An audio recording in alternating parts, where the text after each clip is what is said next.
ओम गंग गणपते नमो नमः। श्रीमद् वाल्मीकि रामायण अरण्यकांड 43वां सर्ग। कपट मृग को देखकर लक्ष्मण को संदेह।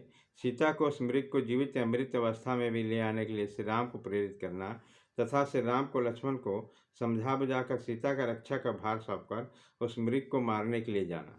वह मृग सोने और चांदी के समान कांति वाले पार्श्व भागों से सुशोभित था। शुद्ध स्वर्ण के समान कांति तथा निर्दोष अंगों वाले सुंदर सीता फूल चुनते चुनते उस मृग को देखकर मन ही मन बहुत प्रसन्न हुए और अपने पति श्री राम और देवर लक्ष्मण को हथियार लेकर आने के लिए बार बार पुकारने लगे। वो बार बार पुकारती और फिर उस मृग को अच्छी तरह देखती। वो बोले, आज पुत्र अपने भाई के साथ आइए, शीघ्र आइए। विदेह कुमारी सीता के द्वारा पुकारे जाने पर नरश्रेष्ठ श्री राम और लक्ष्मण आए और उस स्थान पर दृष्टि डालते हुए उस समय उस मृग को देखा। उसे देखकर लक्ष्मण के मन में संदेह हुआ और वो बोले, भैया मैं तो समझता हूँ यह मृग के रूप में मारीच नाम का राक्षस ही आया है। श्री राम स्वेच्छानुसार रूप धारण करने वाले इस पापी ने कपट वेश में बनाकर वनों में शिकार खेलने के लिए आए हुए कितने हर्षोत्फुल्ल नरेशों का वध किया है। पुरुष सिंह ये अनेक प्रकार की मायाएं जानता है। इसकी जो माया सुनी गई है वह इस प्रकाशमान मृग रूप में परिणित हो गई है। वो गंधर्व नगर के समान देखने के लिए है, इसमें वास्तविकता नहीं है। रघुनंदन पृथ्वीनाथ, इस भूतल पर कहीं भी ऐसा विचित्र रथ में मृग नहीं है, अतः निस्संदेह ये माया ही है। मारिच के छल से जिसकी विचार शक्ति हर ली गई हो, उस पवित्र मुस्कान वाले सीता ने उपयुक्त बातें कहते हुए लक्ष्मण को रोककर स्वयं बड़े हर्ष के साथ कहा, आज पुत्र यह मृग बड़ा ही सुंदर है, इसने मेरे मन को हर लिया है। महाभाव इसे ले आइए, यह हमारे मन बहलाव के लिए रहेगा।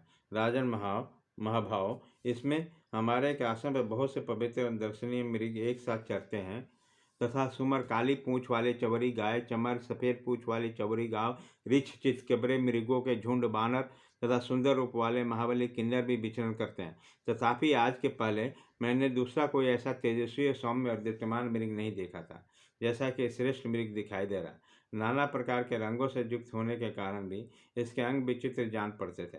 ऐसा प्रतीत होता था मानो ये अंगों का ही बनाव मेरे आगे निर्भय और शांत भाव से स्थित होने वाले इस वन को प्रकाशित करता हुआ ये चंद्रमा के समान शोभा पा रहा।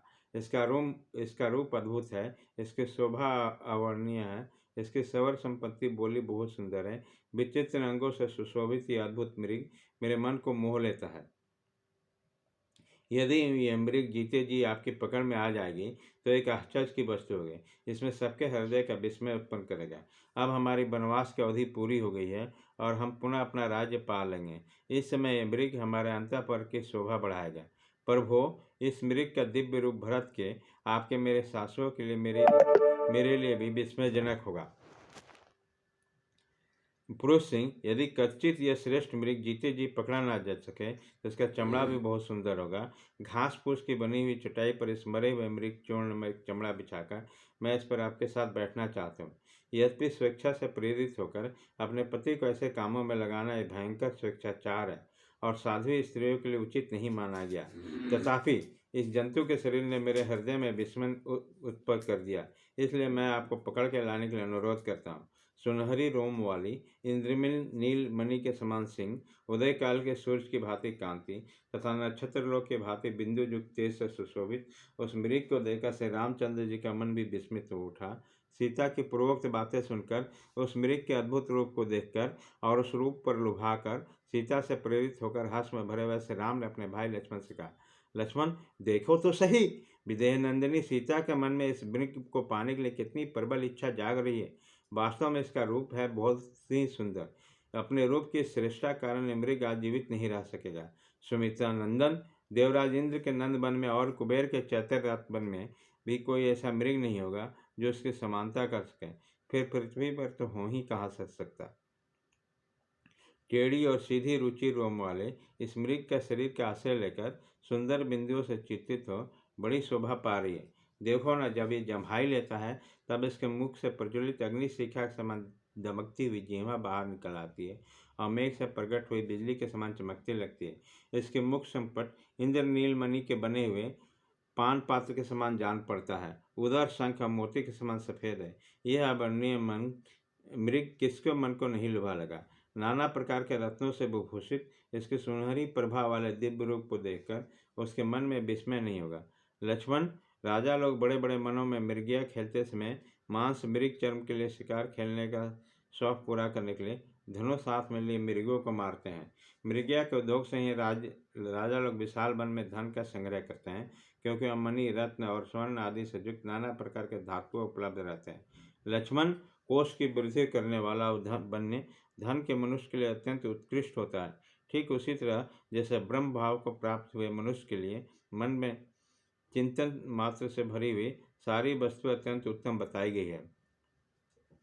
लक्ष्मण, अर्थी मनुष्य जिस प्रयोजन का संपादन करने के लिए उसके प्रति आकृष्ट बिना विचारे ही चल जाता है, उस अत्यंत आवश्यक प्रयोजन को अर्थ साधन में चतुर और शास्त्री के ज्ञाता विद्वान अर्थ कहते हैं। इस रत्न स्वरूप श्रेष्ठ मृग के बहुमूल्य सुनहरे चमड़े पर सुंदरी विदेहराज नंदिनी सीता मेरे साथ बैठेगी। कदली, प्रियक, प्रवीण और अभी के त्वचा को स्पर्श करने में इस कांचन मृग के छाले के समान कोमल और सुखद नहीं हो सकती, यह मेरा विश्वास है। यह सुंदर मृग और वो जो दिव्य आकाशचारी मृग है, ये दोनों दिव्य मृग हैं। इसमें एक तारा मृग है, दूसरा मही मृग।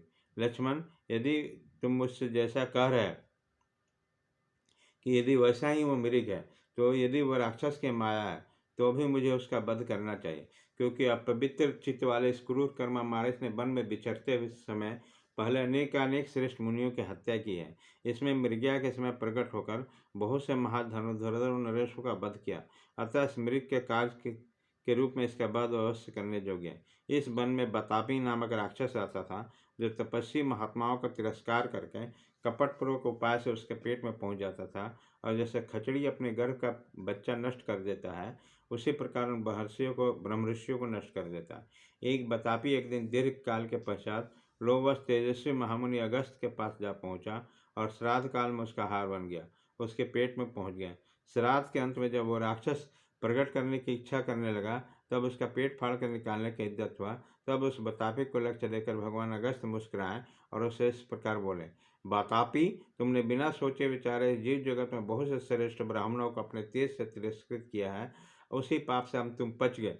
लक्ष्मण, जो सदा धर्म में तत्पर रहने वाला मुझ जैसे जितेंद्रिय पुरुष का भी अतिक्रमण करे, उस मारीच नामक राक्षसों को बतापी के समान ही नष्ट हो जाना चाहिए। जैसे बतापी अगस्त के द्वारा नष्ट हुआ, उसी प्रकार ये मारीच अब मेरे सामने अवश्य मारा जाएगा। तुम अस्त्र और कवच आदि से सुसज्जित हो जाओ और ये सावधानी के साथ मिथिलेश कुमारी की रक्षा करो। रघुनंदन, हम लोगों का जो आवश्यक कर्तव्य है वो सीता की रक्षा का अधीन है। मैं इस मृग को मार डालूंगा अथवा से जीता ही पकड़ लाऊंगा।